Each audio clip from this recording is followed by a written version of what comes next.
नमस्कार दोस्तों। हम बात करने वाले हैं आरपीएफ कांस्टेबल 6 मार्च की जो थर्ड शिफ्ट का एनालाइज कल हम नहीं करवा पाए थे उसके बारे में। उससे पहले आपकी जानकारी के लिए बता दूं कि यार सारे के सारे क्वेश्चन एकदम ऑथेंटिक है जो 6 मार्च की थर्ड शिफ्ट में आए हुए हैं, ठीक है। बाकी अगर वीडियो पर पहली बार आए हो तो वीडियो को एक लाइक दबा दीजिए और जो चैनल है ना उसे सब्सक्राइब कर दीजिए यार। आपके एक सब्सक्राइब से बहुत मोटिवेशन मिलता है। तो चलिए शुरू करते हैं गाइस। हमारा पहला क्वेश्चन है कि अमजद अली खान का संबंध किस वाद्य यंत्र से है। तो उस्ताद अमजद अली खान संगीत वाद्य यंत्र सरोद से जुड़े हैं। सरोद एक तारयुक्त संगीत वाद्य यंत्र है जिसका उपयोग मुख्य रूप से भारतीय शास्त्रीय संगीत में किया जाता है। हमारा नेक्स्ट क्वेश्चन है कि इनमें से कौन सा तबला वादक नहीं है। और आपके तीन ऑप्शन दे रखे थे जैसे कि अल्लाह रखा खान, पंडित किशन महाराज, जाकिर हुसैन, लेकिन उनमें एक गलत ऑप्शन दे रखा था जो था हरि प्रसाद चौरसिया, ठीक है। हरि प्रसाद चौरसिया तबला वादक नहीं है, ठीक है। हमारा नेक्स्ट क्वेश्चन है कि किस विटामिन की कमी से बेरी रोग हो जाता है। तो बेरी एक बीमारी है जो विटामिन बी1 की कमी से होती है जिसे थायमीन की कमी के रूप में भी माना जाता है। यह बीमारी अक्सर उन लोगों को होती है जिनका आहार ज्यादातर सफेद चावल या अत्यधिक परिष्कृत कार्बोहाइड्रेट से बना होता है, ठीक है। हमारा नेक्स्ट क्वेश्चन है कि 8 अगस्त 1942 को भारत छोड़ो आंदोलन में महात्मा गांधी जी ने कौन सा नारा दिया था। तो भारत छोड़ो भाषण 8 अगस्त 1942 को भारत छोड़ो आंदोलन छेड़ते समय महात्मा गांधी द्वारा दिया गया भाषण है। इसी भाषण में उन्होंने भारतीयों से दृढ़ निश्चय के लिए आह्वान करते हुए कहा कि या करो या तो मरो, ठीक है। हमारा नेक्स्ट क्वेश्चन है कि निजता का अधिकार मौलिक अधिकार के किस अनुच्छेद में है। तो न्यायालय ने कहा है कि निजता का अधिकार एक मौलिक अधिकार है जिसे अनुच्छेद 21 के अंतर्गत संरक्षण प्राप्त है, ठीक है। हमारा नेक्स्ट क्वेश्चन है कि समावेशी विकास किस पंचवर्षीय योजना का उद्देश्य था। तो 11वीं पंचवर्षीय योजना समावेशी विकास के लिए एक व्यापक रणनीति प्रदान करती है। इसका अंतिम उद्देश्य लोगों के जीवन स्तर में व्यापक सुधार लाना है जिससे विकास और अधिक तीव्र तथा समावेशी हो सके। योजना में गरीबी, स्वास्थ्य, महिलाएं और बच्चे, बुनियादी ढांचा और पर्यावरण जैसे लक्ष्यों पर विचार किया गया था, ठीक है। हमारा एक नेक्स्ट क्वेश्चन पूछा हुआ था कि वर्ष 2000 में किसानों को आत्मनिर्भर बनाने के लिए कौन सी योजना शुरू की गई। तो ये क्वेश्चन तो हमें मिल नहीं पाया क्लियर। अगर आपको ये क्वेश्चन पूरी तरह से क्लियर है तो कमेंट बॉक्स में जरूर बताइएगा, ठीक है।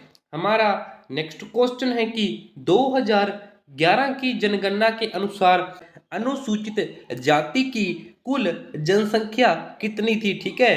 तो 2011 की जनगणना के अनुसार अनुसूचित जाति की पूरे भारत में जो जनसंख्या वो 8.6% थी, यानी 14 करोड़ थी, ठीक है। राज्यवार आंकड़े देखें तो सर्वाधिक अनुसूचित जनजाति वाला जो राज्य है ना वो मध्य प्रदेश है, ठीक है। हमारा नेक्स्ट क्वेश्चन है कि अधिकतम ऊंचाई पर वस्तु का त्वरण कितना होता है। तो अधिकतम ऊंचाई पर पहुंचने पर जो वस्तु का वेग होता है वो v बराबर 0 होता है। त्वरण हमेशा गुरुत्वाकर्षण के कारण होता है जो कि पृथ्वी की सतह पर जो g बराबर 9.81 मीटर प्रति सेकंड स्क्वायर होता है, ठीक है। हमारा नेक्स्ट क्वेश्चन है कि लेजर का फुल फॉर्म क्या है। तो लेजर का जो फुल फॉर्म है वो है light application by stimulated emission of radiation, ठीक है। ये क्वेश्चन भी थर्ड शिफ्ट में पूछा हुआ था। हमारा नेक्स्ट क्वेश्चन है कि बंगाल विभाजन को रद्द कब किया गया। तो बंगाल का विभाजन 1911 में रद्द कर दिया गया था। लॉर्ड हार्डिंग द्वितीय ने बंगाल के विभाजन को रद्द कर दिया था, ठीक है, लॉर्ड हार्डिंग ने। और इससे जुड़े हुए कुछ इंपॉर्टेंट फैक्ट देख लीजिए। भारत के तत्कालीन वायसराय लॉर्ड कर्जन ने 20 जुलाई 1905 को बंगाल के विभाजन की घोषणा की थी। इसे 16 अक्टूबर 1905 को लागू किया। और बंगाल विभाजन को रद्द करने की वजह क्या थी कि विभाजन के कारण देश में राजनीतिक अशांति फैल गई। विभाजन के विद्रोह में चारों ओर दंगे और हिंसा होने लगे, ठीक है। तो इसी कारण जो बंगाल का विभाजन था उसे रद्द करना पड़ा। हमारा नेक्स्ट क्वेश्चन है कि वैदिक काल में मुद्रा की जगह व्यापार में क्या प्रयोग किया जाता था?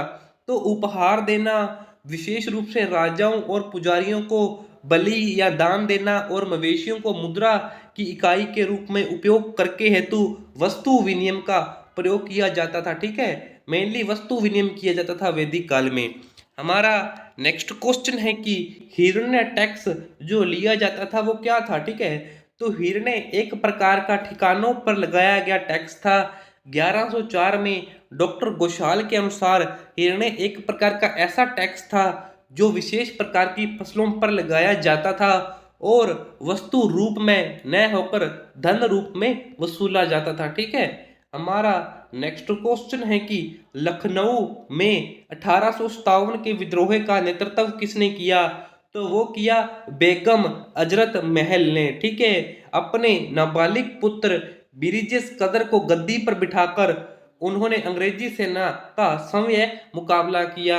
हमारा नेक्स्ट क्वेश्चन है कि आयुष्मान भारत प्रधानमंत्री जन आरोग्य योजना के तहत कितने साल से ज्यादा उम्र के लोग आयुष्मान कार्ड के लिए पात्र हैं? तो आयुष्मान भारत योजना के तहत 70 साल या उससे ज्यादा उम्र के सभी बुजुर्गों को आयुष्मान कार्ड बनवाने की सुविधा मिल रही है। इस कार्ड के जरिए उन्हें 5 लाख रुपए का मुफ्त इलाज मिलेगा, ठीक है। तो ये पॉइंट आपको याद रखना है। हमारा नेक्स्ट क्वेश्चन है कि भारत का कौन सा पूर्वोत्तर राज्य जो 3 तरफ से राष्ट्रीय सीमा से घिरा हुआ है? तो सिक्किम, अरुणाचल प्रदेश, लद्दाख और पश्चिम बंगाल ऐसे जो राज्य हैं जो 3 तरफ से अलग अलग देशों से घिरे हुए हैं, ठीक है। लद्दाख अपनी सीमाएं पाकिस्तान, अफगानिस्तान और चीन के साथ साझा करता है। सिक्किम पूर्व में भूटान, पश्चिम में नेपाल और उत्तर में चीन के साथ अंतरराष्ट्रीय सीमा साझा करता है। तो आपके ऑप्शन में मुझे लगता है कि सिक्किम दे रखा था, जो कि राइट आंसर है, ठीक है। और नेक्स्ट क्वेश्चन पूछा हुआ था कि जिस स्थान पर 5000 से कम लोग रहते हैं उसे क्या कहते हैं? शहर कहते हैं, जिला कहते हैं, कस्बा या गांव?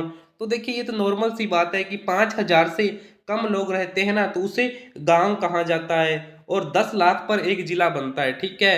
हमारा जो नेक्स्ट क्वेश्चन है कि भारतीय संविधान की प्रस्तावना में 42वें संशोधन के जरिए कौन से शब्द जोड़े गए थे?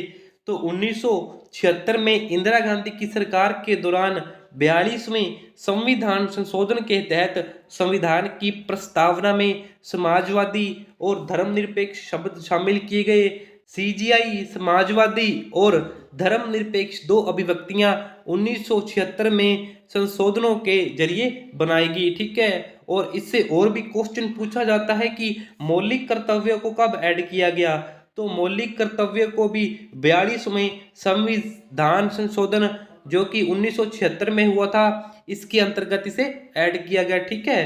तो यार यही थे आपकी थर्ड शिफ्ट में आए हुए क्वेश्चन। बाकी यार वीडियो अच्छी लगी तो वीडियो को एक लाइक दबा दीजिए और जो चैनल है ना उसे सब्सक्राइब कर दीजिए यार। आपके एक सब्सक्राइब से बहुत मोटिवेशन मिलता है। बाकी अगर आपको पीडीएफ चाहिए तो कमेंट कर दीजिए, पीडीएफ टेलीग्राम चैनल का लिंक मिल जाएगा, वहां से आप डाउनलोड कर लीजिएगा, ठीक है। बाकी सब्सक्राइब कर देना यार। Thank you.